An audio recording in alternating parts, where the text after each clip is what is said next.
어떤 사람들은 다른 사람들과 함께 있을 때 편안함을 느끼지만 혼자 있을 때 가장 평온함을 느끼는 사람들도 있습니다. 젊었을 때는 오직 사람들과 함께해야만 즐거움과 평안을 찾을 수 있다고 믿었어요. 하지만 시간이 흐르면서 모든 사람이 그렇게 느끼는 건 아니라는 걸 깨달았죠. 그렇지만 저는 여전히 다른 사람과 연결되는 것이 고독보다 더 큰 의미를 준다고 생각했습니다. 그러다 스스로에 대해 더 깊이 이해하게 되면서 이전의 생각들이 무의미하다는 걸 알게 됐습니다. 결국 진정한 평안은 고요함과 고독 속에서 발견할 수 있었습니다. 행복한 삶을 살고 싶다면, 그리고 나이가 들어서도 혼자 강하게 살아갈 수 있기를 바란다면, 이러한 것들을 이해할 시간을 가지세요. 안녕하세요. 이 영상은 제가 모든 사람에게 기쁨과 평안을 전하고자 하는 마음으로 만든 것입니다. 제 이야기를 통해 여러분이 삶의 작은 밝음을 찾길 바랍니다. 이 내용이 마음에 드신다면 좋아요를 눌러주시고 채널을 구독해 주셔서 제가 더 많은 사람들에게 긍정적인 메시지를 전할 수 있도록 도와주세요. 우리는 고령의 사람이 혼자 사는 모습을 보면 흔히 걱정합니다. 그들이 외롭고 공허하지 않을까 하는 염려 때문이죠. 물론 외로움을 느끼고 누군가와 함께 있길 바라는 어르신들도 많이 있습니다.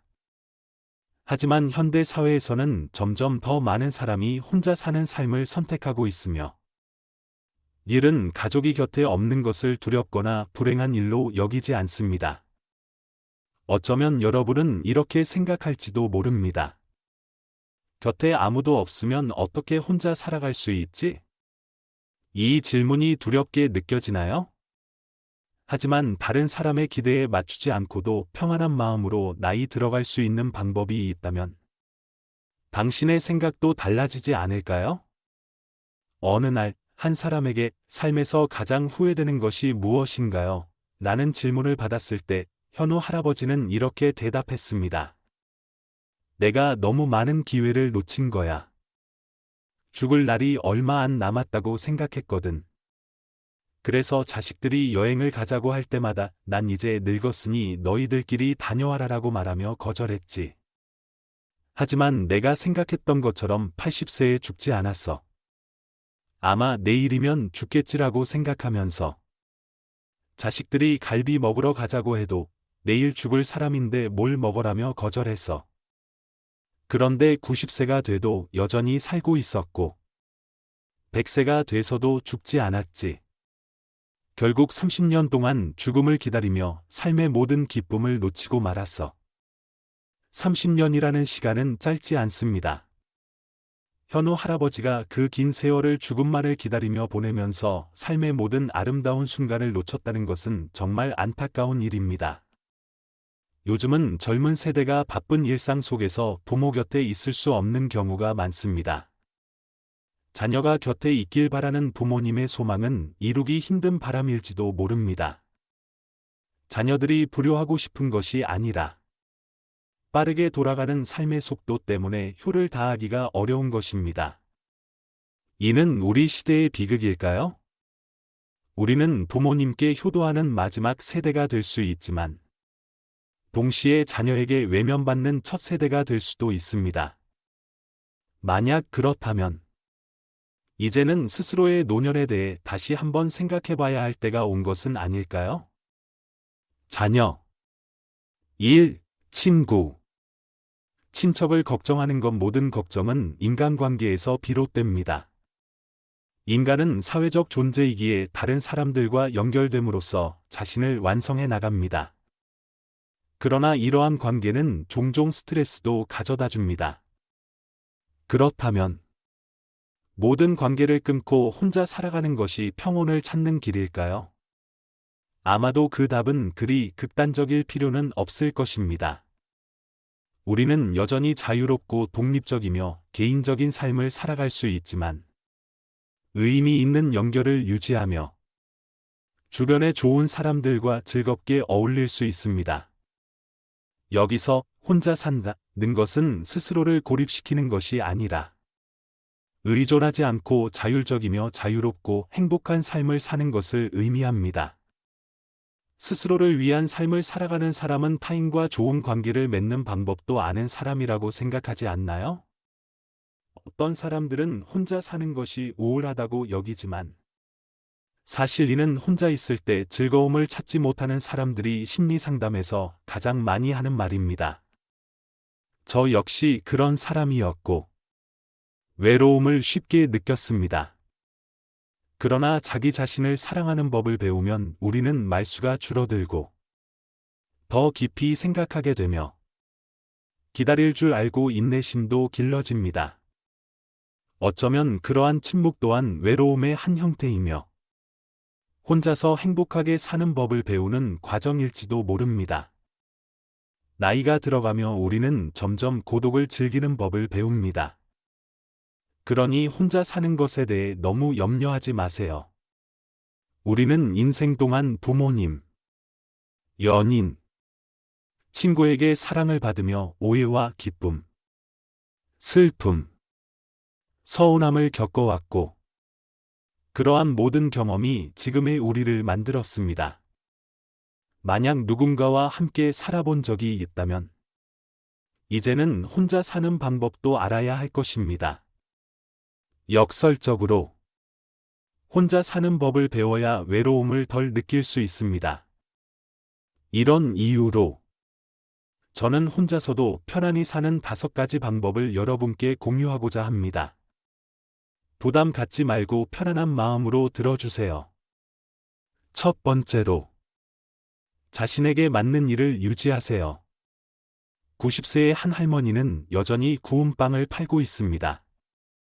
한 아이스크림이 1.500원인데 그녀의 빵은 1.000원입니다. 누군가 그녀에게 왜 그렇게 싸게 파시는지, 이익이 나는지 물었을 때 할머니는 미소를 지으며 이렇게 말했습니다. 내가 얼마나 더 팔 수 있겠어? 가격을 올려서 번 돈이 무슨 의미가 있겠니?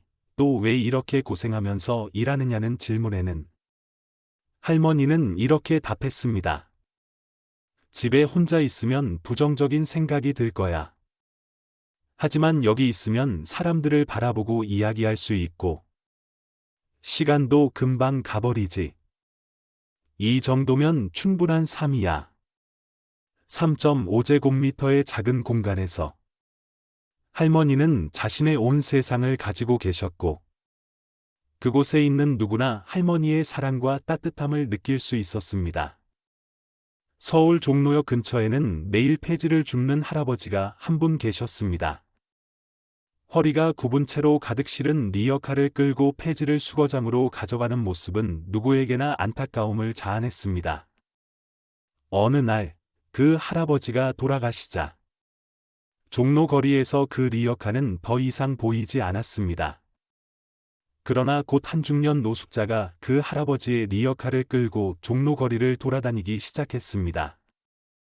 그는 소주병을 손에 들고 다니는 알코올 중독자였습니다.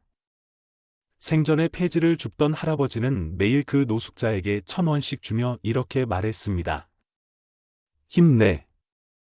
일하려고 마음먹으면 일은 얼마든지 있어. 나처럼 나이 들어서도 폐지를 줍고 하루에 3만 원씩 벌고 있잖아. 이제 그만 술 좀 끊고 정신 차리고 일해보는 게 어때? 할아버지는 매일 번 돈에서 1,000원씩을 노숙자들에게 나누어 주며 그들을 격려하곤 했습니다. 매일 할아버지에게 받은 1,000원으로 살아가던 그 노숙자는 할아버지가 돌아가셨다는 소식을 듣고 큰 결심을 하게 되었습니다. 은퇴 후의 등산, 낚시, 골프 같은 취미만으로 시간을 채울 수는 없습니다. 그러한 취미들은 바쁜 일상 중에만 흥미를 주는 것이지, 매일매일 하다 보면 오히려 지루하고 피곤해질 것입니다. 휴식을 즐기려면 먼저 노동의 의미를 이해할 수 있는 일이 있어야 합니다. 사람은 일과 때려야 뗄 수 없는 존재입니다. 아무 일도 하지 않는다면 그것은 곧 삶을 멈춘 것과 다름없기 때문입니다. 두 어르신의 이야기를 통해 우리는 진정한 활기와 삶의 의미가 나이와 상관없다는 사실을 깨닫게 됩니다. 둘째, 더 이상 맞지 않는 관계를 과감히 끝낼 용기를 가지세요. 물론 소중한 관계는 아끼고 지켜야 하지만 오래된 관계라는 이유만으로 남아있는 의미 없는 관계를 지속하는 것은 서로에게 상처가 될 뿐입니다. 젊었을 때 저는 20년을 함께한 친구들을 잃은 적이 있었습니다. 그들은 학창 시절 내내 함께 밤을 새우며 그림을 그리고 예술에 대해 이야기하던 친구들이었습니다. 하지만 성인이 되면서 각자가 인생을 바라보는 시각이 달라지기 시작했습니다.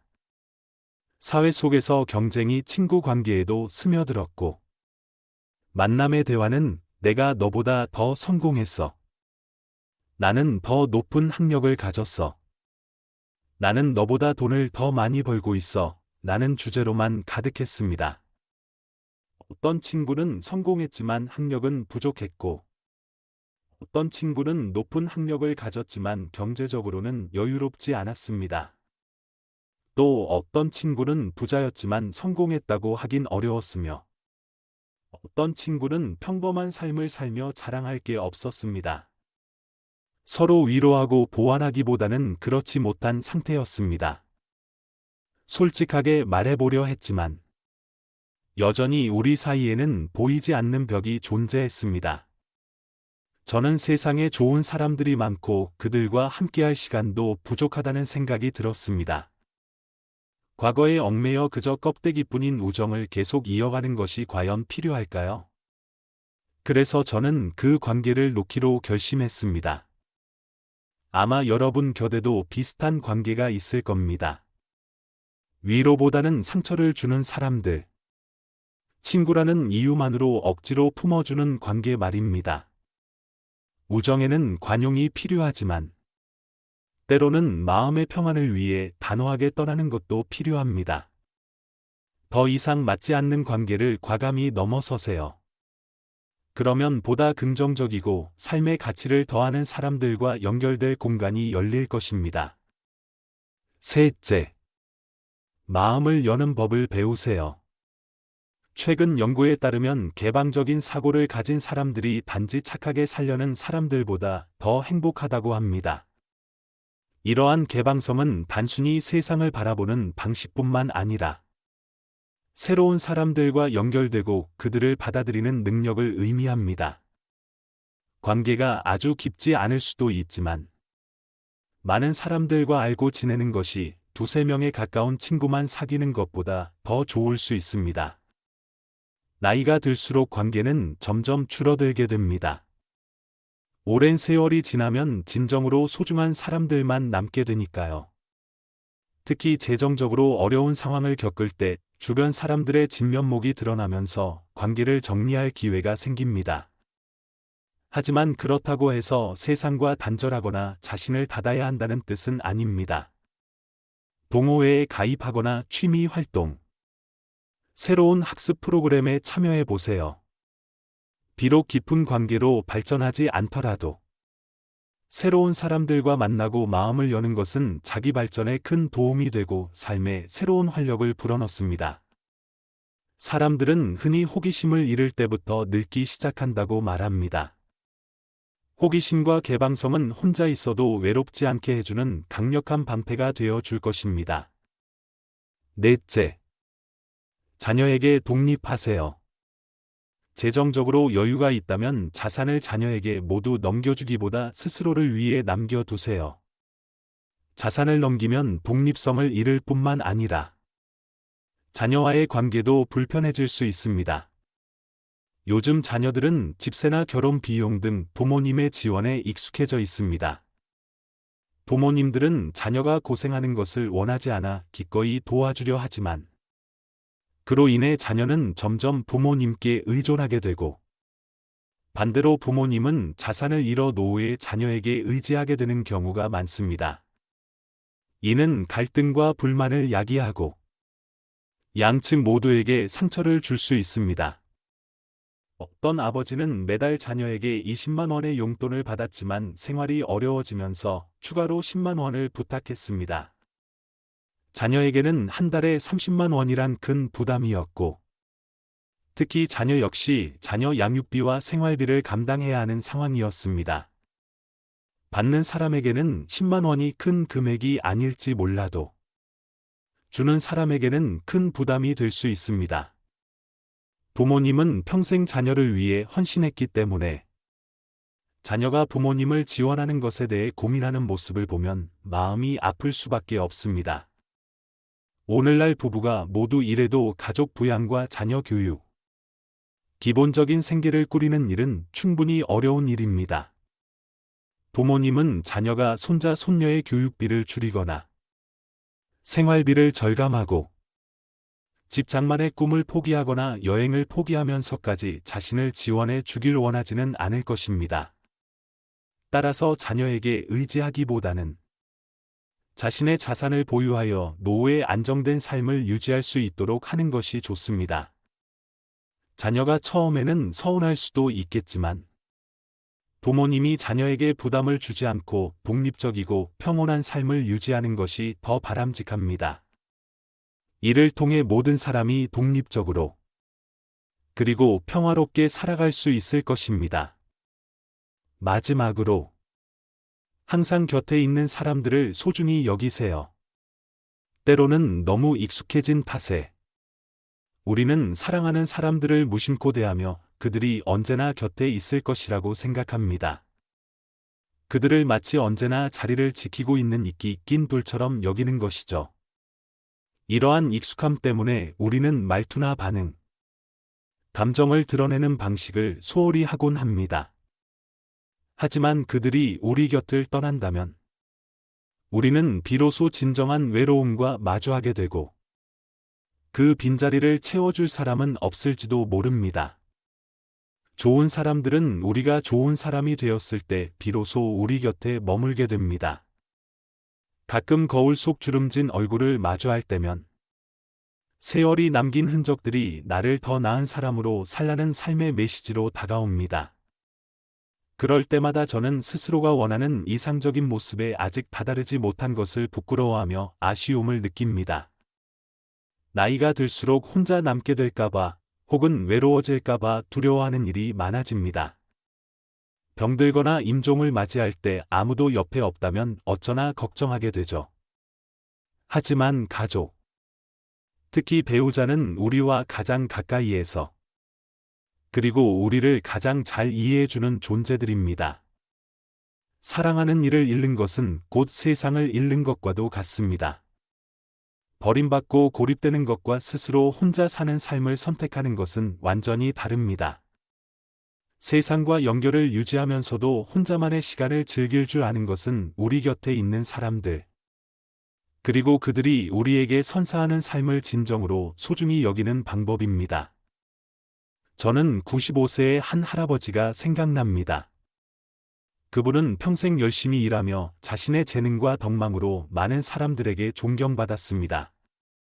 65세의 자부심을 안고 은퇴하셨지만 95세 생일을 맞았을 때 후회에 잠긴 눈물을 흘리셨습니다. 인생의 처음 65년은 빛나는 시절이었지만 은퇴 후의 30년은 공허한 날들이었습니다. 그분은 자신의 삶이 이미 끝났다고 생각하며 그저 매일을 보내고 인생의 끝을 기다리며 살아왔습니다. 30년이라는 세월을 아무런 의미 없이 지낸 것은 그의 인생의 3분의 1에 해당합니다. 만약 은퇴할 때 앞으로도 30년을 더 살 수 있다고 알았다면 그분은 그처럼 무의미한 기다림 속에서 시간을 보냈을까요? 우리는 흔히 60세나 70세를 인생의 황혼기로 여깁니다. 그러나 100세까지 산 사람들은 오히려 60세에서 75세까지의 시기가 가장 아름다운 시간이었다고 말합니다. 그들은 젊은 시절로 돌아가고 싶어 하지 않죠. 그때는 너무 바빠 생각 없이 행동하기 일쑤였고 행복이나 삶의 의미에 대해 깊이 생각해 보지 않았기 때문에 많은 시간을 낭비했습니다. 만약 돌아갈 수 있다면 그들은 60세로 돌아가고 싶어 할 것입니다. 황혼이 아름다운 것은 하늘의 청명함과 붉게 타오르는 태양, 그리고 밤으로 접어드는 희미한 빛이 어우러져 신비로운 장관을 만들어내기 때문입니다. 아마도 나이든 사람들이 60대를 가장 아름답다고 여기는 이유는 이 시기가 젊은 시절의 순수함과 중년의 열정, 그리고 성숙한 영혼의 깊이가 조화를 이루는 순간이기 때문일 것입니다. 그렇다면 왜 우리 인생을 아름다운 황혼으로 물들여 기억에 남을 만한 노년을 만들지 않겠습니까?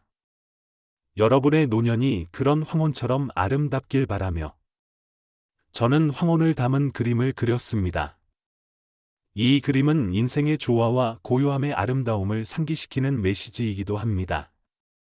제 영상을 시청해 주셔서 감사합니다. 앞으로도 여러분의 노년이 더 행복하고 충만해질 수 있도록 도움이 되는 영상을 꾸준히 공유할 예정입니다.